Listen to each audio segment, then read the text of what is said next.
Mark, if I can start off by talking about an Irish player, obviously the news is breaking that there's an awful lot of interest in this player from Glasgow Celtic and Manchester City. He's back from loan from Turkey United, Sinclair Armstrong. He had a fruitful spell at Turkey. Is there any truth to the rumours linking him with Glasgow Celtic and Manchester City and Liverpool? I'd imagine his agent's been extremely busy, Jim.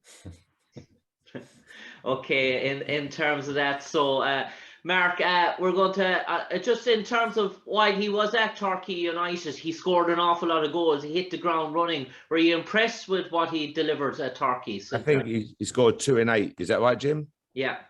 Right. So young player's gone out, which is great. He's gone out on a loan, short-term loan. He's played football, which is most important. The feedback from the club was that he presented himself very well, added good quality to their squad. So everyone wins in that type of loan. So all credit to Sinclair and the academy guys for recognising the good loan. And he's come back in, had a couple of training sessions with the first team. Now we have to look at what's next best for his development, Jim. Okay. So be very careful. I'm saying this in the right way, absolutely. But I suddenly read, throw him in. He can lead the championship standings. He's 18 and played 8 games at Torquay. And I'm not being derogatory in any way. I'm trying to say I don't want to put pressure on a young player's shoulders too early. So rumours of Glasgow Celtics and Man City, as I say, I'd imagine certain agents have been extremely busy because I see our players linked to 9 or 10 clubs. If they did one, it might be more believable. When they throw in these names, Jim, you just know agents are busy at work in the January window. So it's absolute nonsense. Let's give the boy a chance now for the next stage of his career. He's got a long way ahead of him. It's a very, very tough industry. So let's put no unnecessary pressure on his young shoulders. Yeah. And they are very good. Yeah. And Mark, in terms of West Brom and how Valérien Ismaël, the job he's done at West Brom this year, he sort of carried on the sort of form he had with Barnsley. Obviously, he inherited a really quality squad in West Brom. How do you rate Valerie as a manager, as a rival competitor?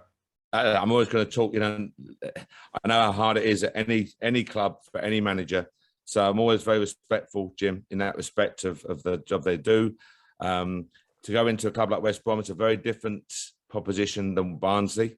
They come down for West Brom from the Premier League with big expectation, a high-quality squad, and it'd be a different task for him. But he knows the game very well, did an outstanding job at Barnsley, and I'm sure him and his staff are relishing the opportunity they have there.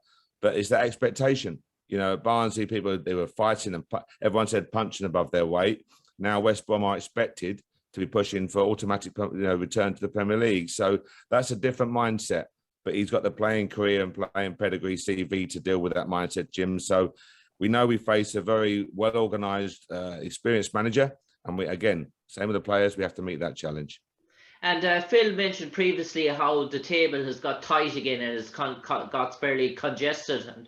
And given that you currently lie in 6th spot, you're game in hand on West Brom, you're a few points behind them. But the chasing pack behind you have really gathered steam again. So it's a critical few weeks coming up, Mark.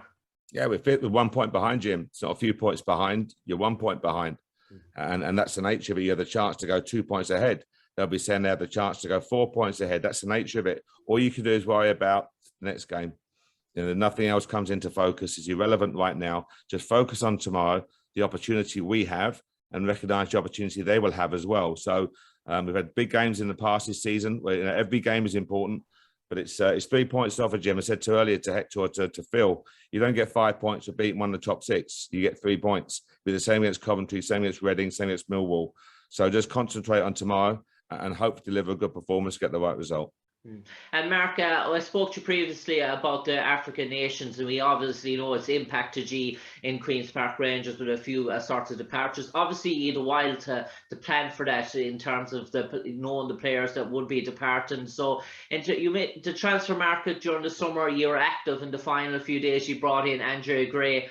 Are you looking for that type of similar player with experience that's played maybe at a higher level as well, that has played in Premier League and Championship, has proven? Are you looking for proven players more than up-and-coming youngsters?